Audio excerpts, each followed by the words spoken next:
They had to look at it every morning. Well, that's probably the Gumps. The Gumps were invented by Joe Patterson, who was the publisher of the Chicago Tribune and the New York Daily News. And he wanted a comic strip about ordinary, lower middle class people. And what he got from a cartoonist named Sidney Smith was the Gumps. Andy Gump was a blowhard. I mean, God, he would talk about everything. And if you look at the strip, I mean, here's a strip and it's this deep, the original art. That much of it would be Andy Gump's speech balloon talking about something. He always wanted to lecture. I mean, as time went on, he would deliver these long lectures about how the government was misbehaving or something. He even ran for office at one time. He never made it. He wasn't elected. I don't think he was elected. Well, I don't know. Maybe he was elected not so long ago. I don't know. Came back to life. So Andy Gump, people, in fact, Andy Gump and the Gumps was so popular. People, when they went up to the newsstand, they didn't ask for the Chicago Tribune. They asked for the Gump paper. Well, that didn't happen much, but it established the Chicago Tribune syndicate because they were able to market the Gump comic strip all around the country because it was so popular.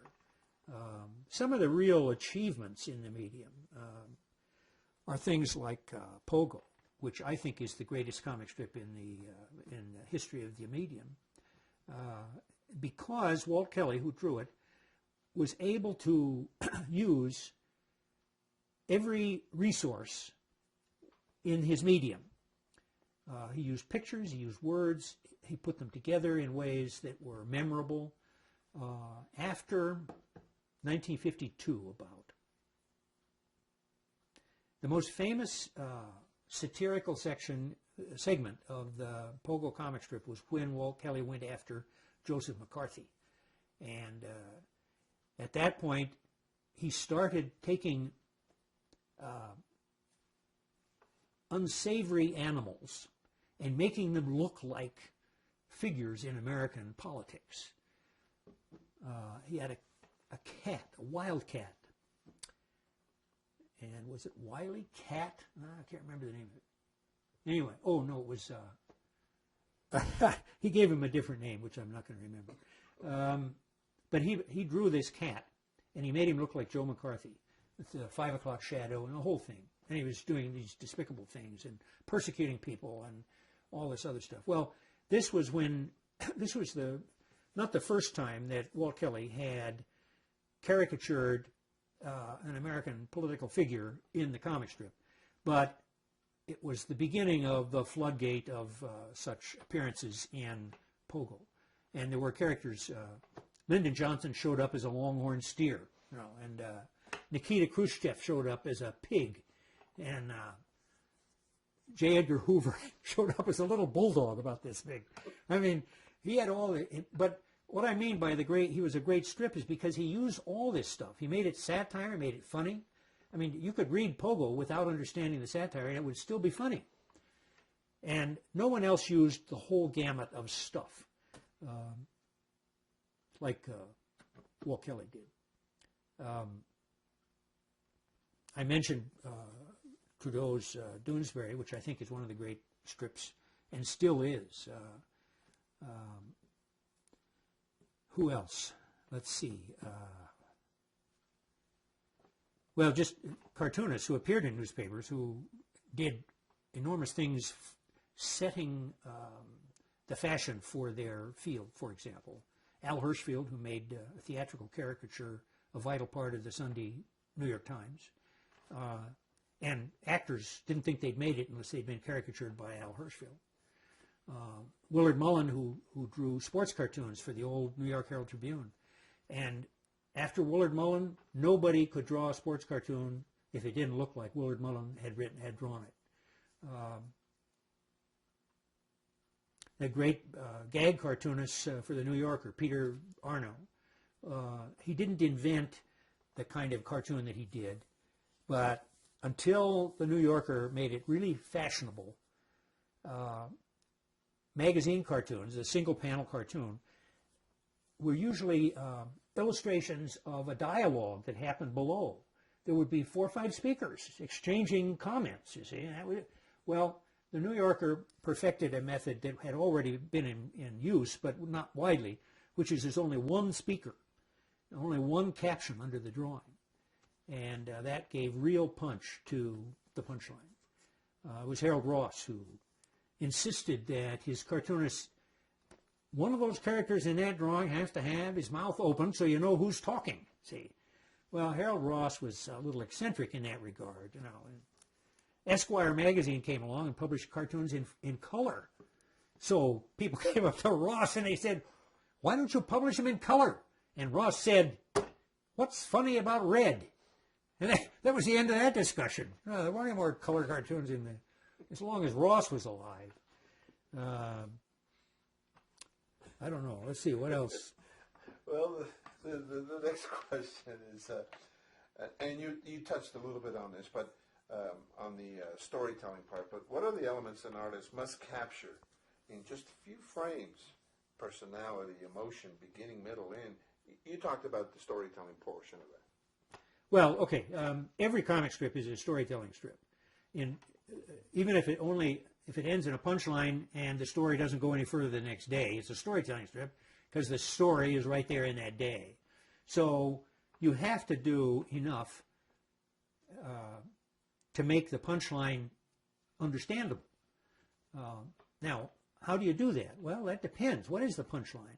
Does the punchline involve a prop, some physical thing, or is the punchline just the conclusion to what is essentially a verbal joke?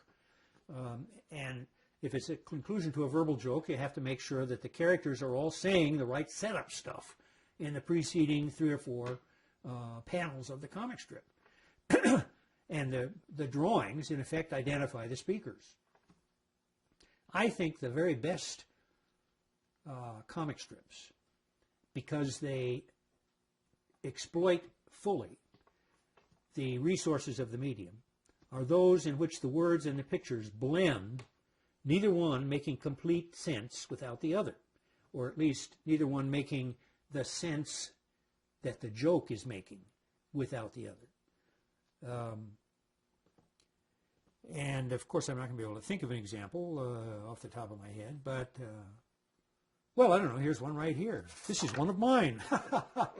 And in this, okay, this is about a character whose name is Fiddlefoot, and he's a humorous adventurer. And the setup here is, this is old Moll Rigby, who is the kindly old maid innkeeper at Worm's Inn, which is where the gang hangs out.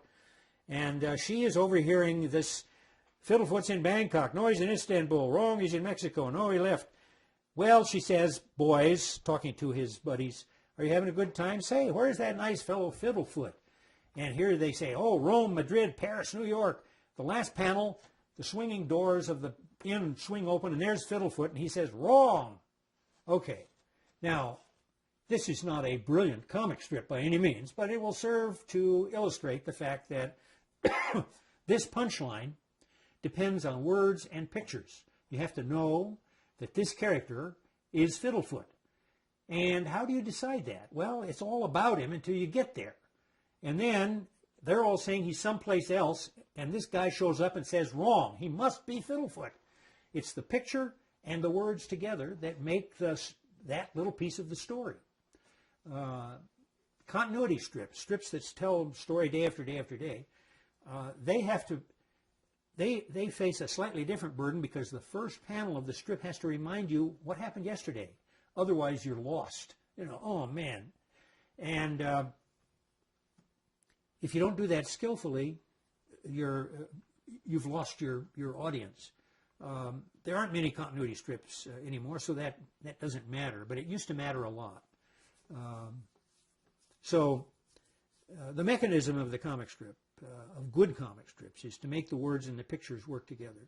So that, and for a cartoonist, this is not a mechanical process. It's intuitive. That's why he's a cartoonist. He thinks, when he thinks, in terms of words and pictures. They run together in his mind, and they run out of his mind onto the paper.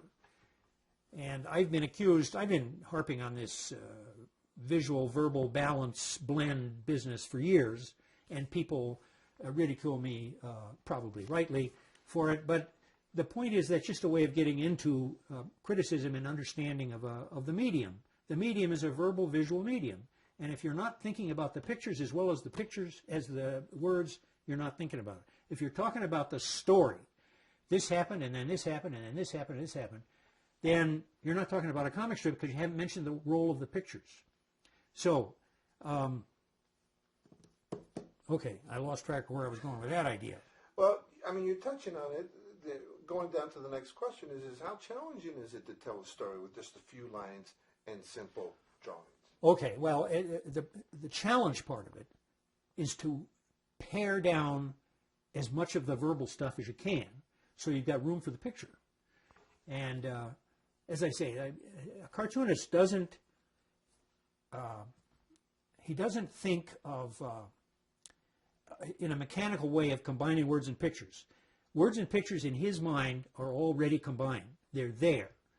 It's like a movie maker, I suppose, thinks in terms of pictures and dialogue, and I mean that's how it comes into being in his head, and that's how a cartoonist's work comes into being. It starts in his head as a blend of words and pictures, and then it gets on the paper. What was that question again? Just, how challenging is it to tell a story? Okay. So the challenge is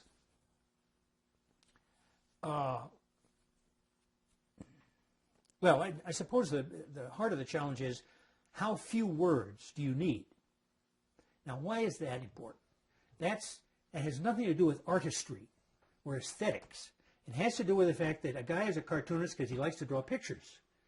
And if he writes so many words, he doesn't have any room left for pictures, he's having no fun. So he wants to eliminate words, as many words as possible, get it down to the bare minimum that's necessary to tell his story, to get to this punchline at the end of it. And so that's what he does. See, there are cartoonists working today who don't worry about that. They just run off at the mouth, and their speech balloons take up 3/4 of the panel, and they have barely any room for pictures. I'm thinking of one, I don't know whether I should name this, but all the characters in it are about this tall. I mean, they're this tall in real life. They could stand on this, I could blow them off the table. And in a newspaper, comic strip, they're even smaller. That's because the guy fills the balloons up with words, see? If you reach behind you over there and get that one, the one behind that one. Gus Areola, who drew a comic strip called Gordo, and we don't know whether this is going to reflect in the lights or not, but anyway, he tried to get the words down to the minimum. And look what he did here. As the comic strips over the years, despite the fact they're so vital to a newspaper circulation that no newspaper publisher will drop them, they want to have as little space devoted to them as possible. Why? So they have all those other pages to deal with Britney Spears, Paris Hilton, and Tiger Woods. I mean, they got to have space for that. So anyway, here's what Gus did. Notice what he did to speech balloons. See, he puts them on in a little block next to the picture, so he's got a whole block of to draw his picture in, because that's what he likes to do, is draw pictures. So part of the effort, as far as a cartoonist is concerned, is making a comic strip that I can draw instead of one that I have to do a lot of lettering in.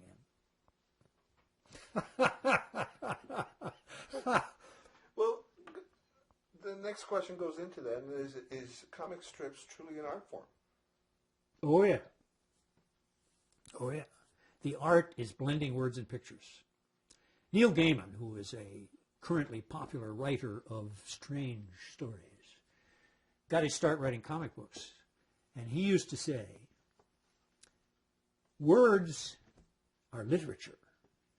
Pictures hang in art galleries. And when you put words and pictures together and get comics, people think they're junk. Well, come on, that's not true at all.